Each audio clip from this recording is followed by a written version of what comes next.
Congratulations on 30 years, Marianne. I know, it's hard to believe. It's gone by like that, you know. 352 episodes. So get 2 potatoes mashed. 1,200 recipes. Ciao Italia is the longest running cooking show in America. I love to teach people. That's it. That's it in a nutshell. I really love teaching people how to cook Italian regional food. Marianne Esposito transforms her kitchen at her home in Durham into a television set. If you boil them, you're adding a lot more water to the potato, and then I would have to add a lot more breadcrumbs, so I don't want to do that. A small, loyal crew produces 26 half-hour episodes a season, airing on PBS stations around the country since 1989. Raise your hand if you've been with Marianne for 25 years or more. Wow. Longtime executive producer Paul Lally. All right, and action.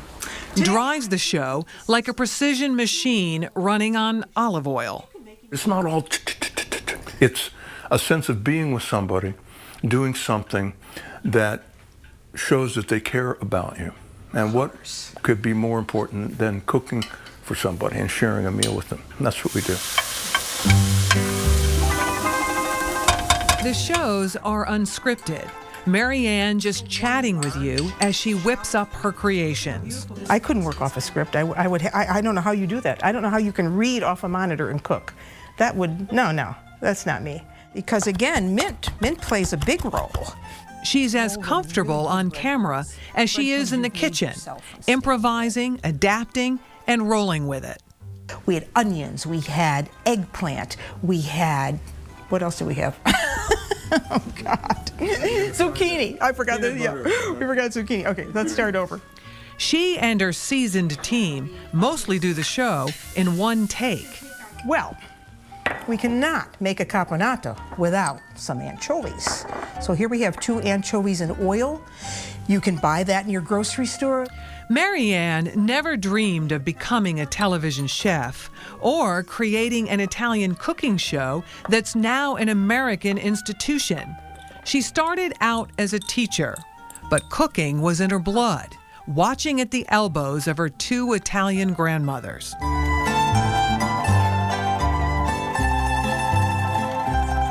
Even though I wasn't interested in it at the time, you know, I was really not interested in it, but you were there. And every moment that you were there, you were, you know, the sensory stuff was there, you were eating this, you were entering the culture. I always say when I was in the house, I was in Italy. The minute I stepped outdoors, I was in America.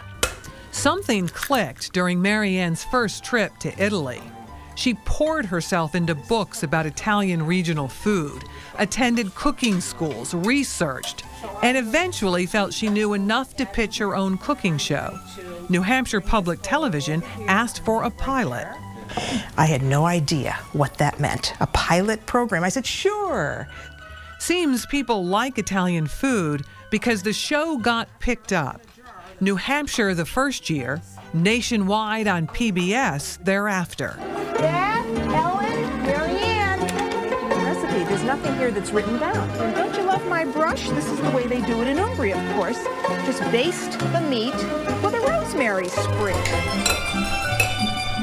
These days, Marianne compares her show to a bowl of minestrone soup. It has a lot of combination of things. It's got fun, because I like to have fun. It's got history. It's got tips. It's got good recipes. It's got ease of preparation. And it's got familiarity. Each show includes 3 dishes. The menu on this day, caponata, a Sicilian vegetable dish. Also tuna meatballs and couscous with tuna.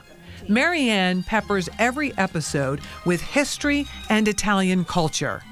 I think it's important to know the background of why a recipe is called something. Like, for instance, when we did the caponata, I always say that caponata to me is the history of Sicily on a plate, because all of the ingredients that you're using have come from foreign influences, like the French, the Spanish, the Romans, the Phoenicians, the Greeks.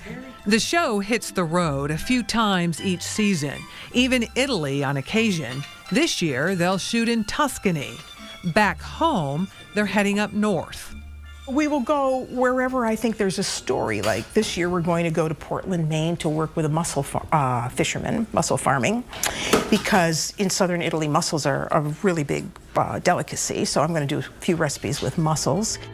Over 30 years, the show has spawned 13 cookbooks and inspired a restaurant set to open this fall in downtown Durham.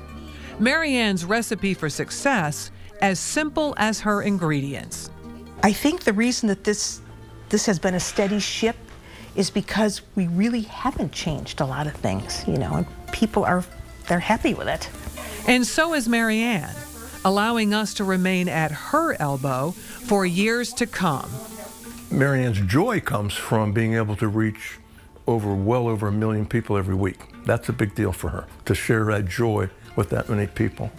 That much exposure often comes with unwanted attention.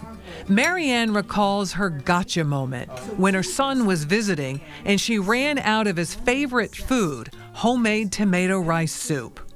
I'll get up at 7 o'clock in the morning, I'll go to the store, I never buy soup in a can, and I'll buy a jar of soup just because he's here.